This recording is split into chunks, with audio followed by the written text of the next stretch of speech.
बिस्मिल्लाहिर्रहमानिर्रहीम, अस्सलाम वालेकुम। हुकूमत बयानात बदल रही है, हकीकत छुपाने की कोशिश कर रही है। अंदाजा लगाइए कि अब इस्लामाबाद हाई कोर्ट में भी रिपोर्ट ही नहीं पेश की जा रही। यानी पहले कहा गया इस्लामाबाद हाई कोर्ट के ऑर्डर्स पर अमल दरामद कर रहे हैं हम, इस्लामाबाद हाई कोर्ट के ऑर्डर्स है, chief justice Islamabad high court ने ऑर्डर किए हैं, लेकिन अब उन्हीं की अदालत में किसी तरह की कोई रिपोर्ट ही नहीं पेश की जा रही कि हुआ क्या है। डी चौक ऑपरेशन हुकूमत ने कर लिया, लेकिन अब इससे भागने की कोशिश में है। और ये ऑपरेशन या ये एहतजाज जो उस दिन हो गया है 26 नवंबर को, अब ये पाकिस्तान की तारीख में, सियासी तारीख में ही याद नहीं रखा जाएगा सिर्फ, बल्कि इसके असरात हमेशा हमेशा के लिए रहेंगे। अब और भी कुछ पहलू हैं इसी हवाले से कि अब होने क्या जा रहा है, क्या बातचीत अब चल रही है। पहले आप ये देखिए कि पीटीआई एहतजाज अमन अमान बहाल रखने का ऑर्डर था, मामले को पेचीदा बना दिया। इस्लामाबाद हाई कोर्ट कह रही है, जस्टिस आमिर फारूक कह रहे हैं कि आपने मामले को पेचीदा बना दिया। ये कर क्या दिया है आपने? इससे पहले सुप्रीम कोर्ट से ये बातें आ गई हैं कि सोच रहे हैं, आप कह रहे हैं तौहीन अदालत की है इमरान खान ने, तो अगर आपने इसको संजीदगी से आगे बढ़ाना है तो इमरान खान को लाना पड़ेगा आपको यहां पर। अब एक और बात हो रही है फोन टेपिंग के हवाले से, उसमें भी हुकूमत मुश्किल में आ गई है। पहले इस खबर की तफसील देखिए कि इस्लामाबाद हाई कोर्ट की तरफ से क्या कहा जा रहा है और किस तरह हुकूमत मोहलत पर मोहलत मांग रही है कि जी हम बता ही नहीं सकते अभी कि इसमें हुआ क्या है। कि अमन अमान यकीनी बनाने का आपकी तरफ से कहा गया था, ताजरों की जिस तरह दरखास्त आ गई कि जी इसको एहतजाज को रोका जाए, तो फिर हमने उसके बाद किया क्या है? हुकूमत बता ही नहीं पा रही। अदालत ने वजारत दाखिला को पीटीआई एहतजाज से मुतालिक रिपोर्ट जमा करवाने के लिए मजीद वक्त भी दे दिया है। चीफ जस्टिस आमिर फारूक ने पीटीआई एहतजाज से मुतालिक अदालती ऑर्डर की खिलाफवर्जी पर इस्लामाबाद के ताजरों की तौहीन अदालत की दरखास्त पर समाअत की। एक तो ये तौहीन अदालत की दरखास्त था, इससे पहले जो तौहीन अदालत की दरखास्त थी उसका भी मैंने आपसे अर्ज कर दिया है कि कल यह हुआ कि जी इमरान खान को फिर लाना पड़ेगा। उसके बाद तो हुकूमत की सीटी गुम हो गई थी। दौरान समाअत चीफ जस्टिस आमिर फारूक ने इस्तफसार किया कि वजारत दाखिला की जानिब से रिपोर्ट जमा करवा दी गई है, जिस पर वजारत दाखिला ने एहतजाज से मुतालिक रिपोर्ट जमा करवाने के लिए वक्त मांग लिया कि अभी हम रिपोर्ट ही जमा करवा रहे, तैयार ही नहीं कर सके ये रिपोर्ट। अंदाजा लगाइए। स्टेट काउंसिल अब्दुल रहमान ने बताया कि रिपोर्ट अभी जमा नहीं कराई जा सकी, कुछ वक्त चाहिए। चीफ जस्टिस आमिर फारूक ने कहा क्या मसला है, रिपोर्ट क्यों नहीं पेश की जा रही? आपने बताना है कि आपने क्या किया है, बताना मुश्किल है। रिपोर्ट फाइल करें, पता तो चले कि हुआ क्या है। आप अंदाजा लगाएं, ये अपनी अदालत को नहीं बता पा रहे, ये पूरी दुनिया को क्या बताएंगे कि किया क्या है इन्होंने उस दिन? क्योंकि फिर जो भी उसमें लिखा जाएगा कहीं ना कहीं पकड़े जाएंगे, कोई झूठ पकड़ा जाएगा, ये सब कुछ होगा। चीफ जस्टिस आमिर फारूक ने रिमार्क्स दिए कि इस अदालत का सादा सा ऑर्डर था कि अमन अमान बहाल रखना है। अदालत ने ऑर्डर किया था कि आपने शहरियों के हुकूक का ख्याल रखना है, लेकिन आपने इस मामले को इतना पेचीदा बना दिया। अदालत ने रिपोर्ट तलब करते हुए केस की समाअत आइंदा हफ्ते तक मुलतवी कर दी। ये खुद गए थे अदालत और बड़े खुश थे कि हाँ यही तो हम चाहते थे, हमारे हाथ में एक ऑर्डर आ गया है कि जी चूंकि अदालत ने रोका हुआ है इसलिए हम एहतजाज की इजाजत ही नहीं दे सकते, हम नहीं करने देंगे, ये कर देंगे, वो कर देंगे।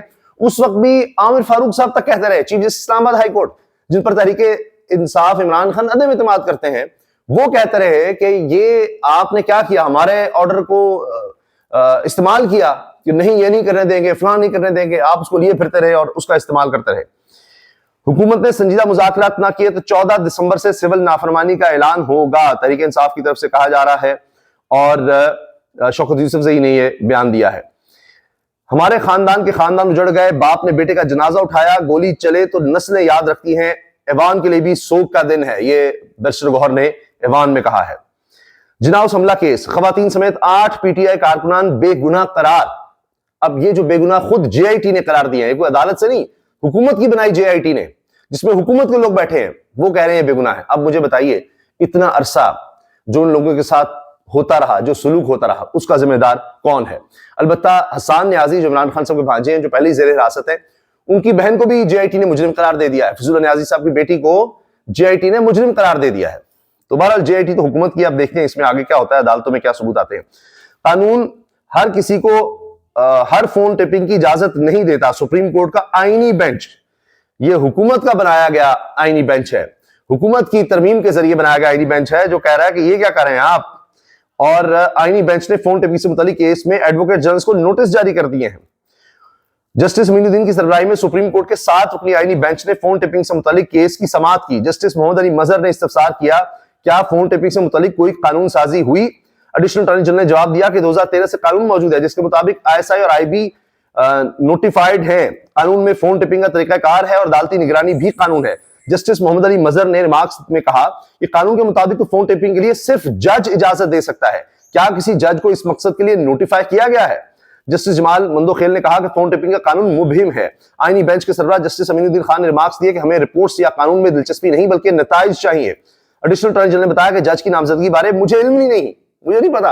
यानी आपने अगर किसी की भी फोन टेपिंग करनी है, आपको शक है कि ये गैर कानूनी सरगर्मी में मुलव्वस है, कोई दहशतगर्द है, कुछ भी है, तो आप बाकायदा एक जज से इजाजत लेंगे और वो देगा तो फिर आप ये काम करेंगे। लेकिन बाबर सत्तार साहब की कोर्ट में पता लग गया कि कुछ और ही हो रहा है, फोन टेप हो रहे हैं बगैर इजाजत के, सबके होते चले जा रहे हैं। जस्टिस जमाल मंदोखेल ने मार्क्स दिए कि इस मुकदमे का असर बहुत से ज़ेर इल्तिवा मुकदमात पर होगा। यह मामला चीफ जस्टिस के चैम्बर से शुरू हुआ, चीफ जस्टिस कहां जाएगा? यानी आप सोचिए, चीफ जस्टिस का चैम्बर भी महफूज नहीं है। जस्टिस मोहम्मद मजहर ने रिमार्क्स दिए कि कानून हर किसी को हर फोन टेपिंग की इजाजत नहीं देता।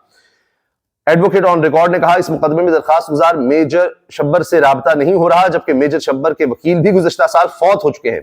दलाइल के बाद आईनी बेंच ने केस पर एडवोकेट जनरल को नोटिस जारी करते हुए समाअत मुलतवी कर दी है। गालिबन काफी पुराना केस है, वो अब शायद टेक ओवर हो रहा है, लेकिन बाबर सत्तार साहब वाला तो अभी है।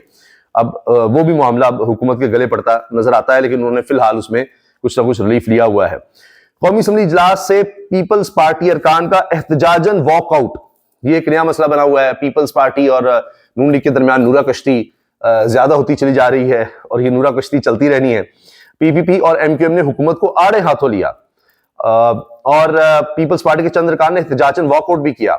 डिप्टी स्पीकर सईद गुलाम मुस्तफा शाह ने वज़रा की अदम मौजूदगी के खिलाफ वज़ीर आज़म को शिकायत का खत लिखने का ऐलान कर दिया कि जी वज़रा आते ही नहीं है।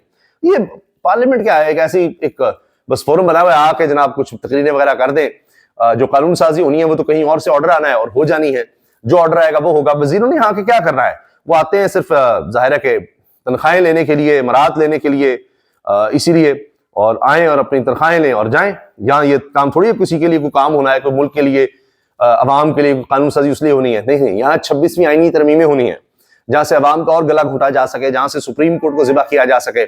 यहाँ पर जनाब एहतजाज ना हो, इस्लामाबाद में कोई शख्स घर से बाहर ना निकल सके, उसके लिए कानून साजी होती है। 3 साल सजा हो जाएगी, फिर 10 साल सजा हो जाएगी। यहाँ नैब के खात्मे के लिए कानून साजी होती है। यहाँ और थोड़ी कुछ होना है कि अपने केसेस खत्म करवाने, उसके लिए कानून साजी होती है। 26 नवंबर को मारा भी हमें, मुकदमात भी हमारे खिलाफ दर्ज किए जा रहे हैं, शेर अफजल मरवत ने कहा है।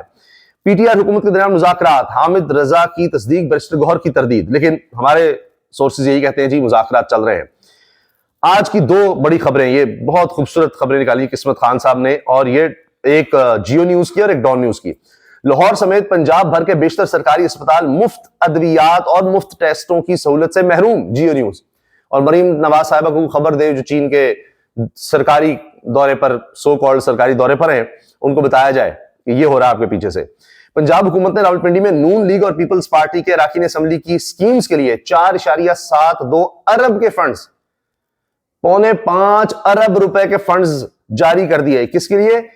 ये रावलपिंडी में, सिर्फ रावलपिंडी में नून और पीपल्स पार्टी अरकान असेंबली के लिए। पीटीआई की जानिब से जीते गए तमाम हल्के नजरअंदाज। ये डॉन न्यूज की खबर है, आप अंदाजा लगाइए इस तरह पैसे का इस्तेमाल यहां पर हो रहा है। अच्छा, अब ये जो मुज़ाकरात का कहा जा रहा है, ये आगे तो बढ़ रहे हैं, लेकिन इनमें अभी कोई ये नहीं कहा जा सकता ब्रेक थ्रू है। अलबत्ता हुकूमत जो है वो पूरी तरह से कह रही है हम मुज़ाकरात के लिए सीरियस तैयार हैं। तारिक चौधरी साहब कह रहे हैं ना सिर्फ हम बैठेंगे, सीरियसली बैठेंगे, इत्तेहादी भी बैठेंगे, सब बैठेंगे मुज़ाकरात के लिए, हम तो तैयार हैं। हमारी पार्टी जो है और गवर्नमेंट जो है वो बिल्कुल भी किसी बंद गली में नहीं है। तो आप से उनसे मुज़ाकरात कौन करेगा? देखिए ज़ाहिर है हमारी उसमें तो सीनियर जो हमारी क़यादत है वो फैसला करे, रैली हो तो ठीक है, सारे ये सब बैठे। तो ये अगले 3 दिन में सारे इत्तेहादी बैठेंगे जी, सारे लोग मुज़ाकरात में शामिल होंगे तहरीक इंसाफ के साथ। फैसल वाडा साहब ने यह बयान दिया है, पहले तो नून लीग तो कहती थी कि कोई गोली नहीं चली, इमरान खान को जख्मी नहीं हुआ, इमरान खान ड्रामा करता है, ये करता है, वो करता है, उस पर कोई कातिलाना हमला नहीं हुआ, उसने खुद ही चलवा ली है। जिस तरह भी आप देख रहे हैं डी चौक के वाले से बयान आ रहे हैं, इसी तरह इमरान खान साहब पर जब कातिलाना हमला हुआ था उसके वाले से बयान आए थे, उनकी अभी तक FIR उनके मुताबिक। वरना कानून यही है कि जिस पर जुल्म हुआ या जिस पर कातिलाना हमला हुआ, जुर्म जिसके खिलाफ हुआ है उसके मुताबिक FIR दर्ज होती है, फिर उस पर तफ्तीश पुलिस करती है कि ये इल्जाम लगा रहा है, उसको पूरा हक होता है, जिसको मर्जी वो अपनी तरफ से मुल्जिम नामजद करे। वो तो FIR हुई नहीं। अब फैसल वाडा साहब कहते हैं इमरान खान पे जो फायरिंग हुई थी इसमें बहुत से मुजरिम हैं, वो चीज जब खुलेगी तो लोगों के रोंगटे खड़े हो जाएंगे। तो फैसल वाडा साहब तो खबरें दे जाते हैं, फिर रोंगटे तो वाकई खड़े होते हैं। ये है जनाब अब तक की सूरत हाल, और देखते हैं कि अब हुकूमत इन मुज़ाकरात के जरिए तरीके इंसाफ को मना पाती है या सिर्फ वक्त थोड़ा सा निकालती है, क्योंकि अभी इब्तदाई तौर पर राब्ते चल रहे हैं। इसमें कोई ब्रेक थ्रू बड़ा होगा तो इंशाल्लाह उस बारे में भी आपको बताएंगे। अभी तो बस इधर उधर फोन जा रहे हैं, फोन खड़क रहे हैं, आओ मिलो करो, कुछ हल निकालो। जो लोगों में गम और गुस्सा बढ़ता चला जा रहा है, इस प्रेशर को थोड़ा सा रिलीज करो, तो उसके लिए दौड़ें लगी हुई हैं। और अदालतों से भी आप देख लीजिए उसी तरह के रिमार्क्स आ रहे हैं। तो जो जहां बैठा है, जो इस टेम्परेचर को डाउन कर सकता है, वो अपनी कोशिशों में लगा हुआ है। अल्लाह हाफिज।